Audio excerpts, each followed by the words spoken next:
Good morning class 8। हम लोगों ने पिछली कक्षा में बुद्ध की शिक्षा पढ़ी। आज हम लोग बुद्ध कथा को पढ़ेंगे। जैसा कि मैंने पिछली कक्षा में कहा था कि अगली कक्षा हमारी होगी बुद्ध कथा। तो आप लोग पृष्ठ संख्या 41 निकाल लीजिए। शुरू करते हैं।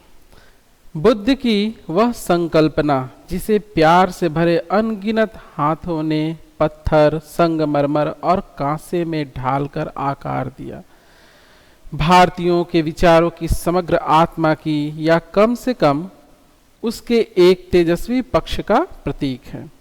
कमल के फूल पर बैठे हुए शांत और धीर, वासनाओं और लालसाओं से परे, इस संसार के तूफानों और संघर्षों से दूर, वे इतनी दूर पहुंच के इतने परे मालूम होते हैं जैसे उन्हें पाना असंभव हो। किसकी बात कर रहे हैं लेखक? महात्मा बुद्ध की, कि वे शांत हैं और धीर हैं, वासनाओं और लालसाओं से परे। लेकिन जब हम उन्हें दोबारा देखते हैं, उनकी आकृति जीवन शक्ति से भरी जान पड़ती है। जब हम उन्हें देखते हैं, हम लोग जानते हैं कि महात्मा बुद्ध की बहुत सी प्रतिमाएं संगमरमर की, कांसे की, विभिन्न धातुओं की और पत्थरों की बनी हुई हमें देखने को मिल जाती हैं बौद्ध विहारों में, और जो बौद्ध टेम्पल होते हैं, मंदिर होते हैं वहाँ।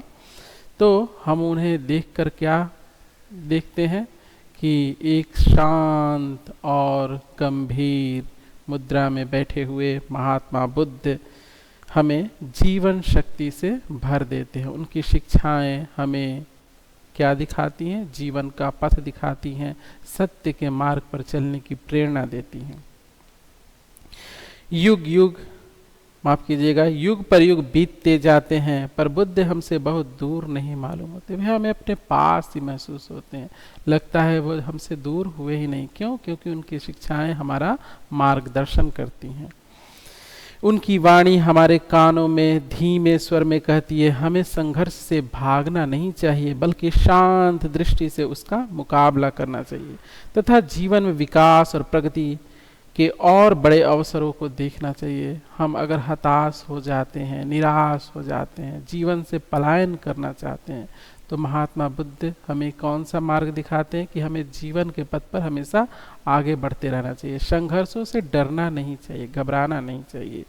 ये संघर्ष हमें क्या, किस लिए हमें, हमारे मार्ग में जो बाधाएं आती हैं, जो मुसीबतें आती हैं, वो हमें कमज़ोर करने के लिए नहीं आती हैं, हमें और ताकतवर बनाने के लिए आती हैं। तो महात्मा बुद्ध के स्वर हमारे कानों में क्या कहते हैं कि संघर्ष से भागो मत, सामना करो, मुकाबला करो और जीवन के पथ पर हमेशा आगे बढ़ते रहो, उसके अवसरों को देखो।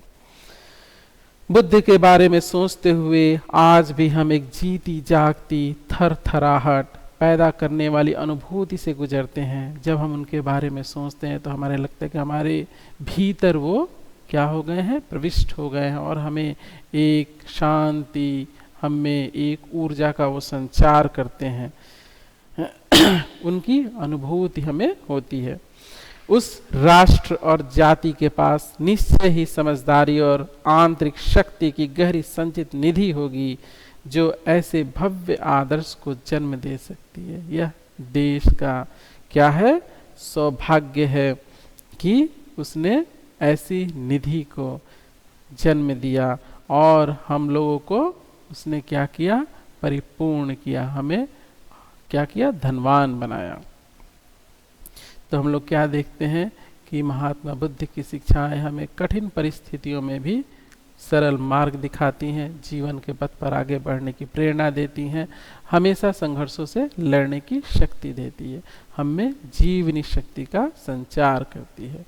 तो आज की कक्षा में इतना ही। अगली कक्षा में हम लोग पढ़ेंगे चंद्रगुप्त और चाणक्य मौर्य साम्राज्य की स्थापना।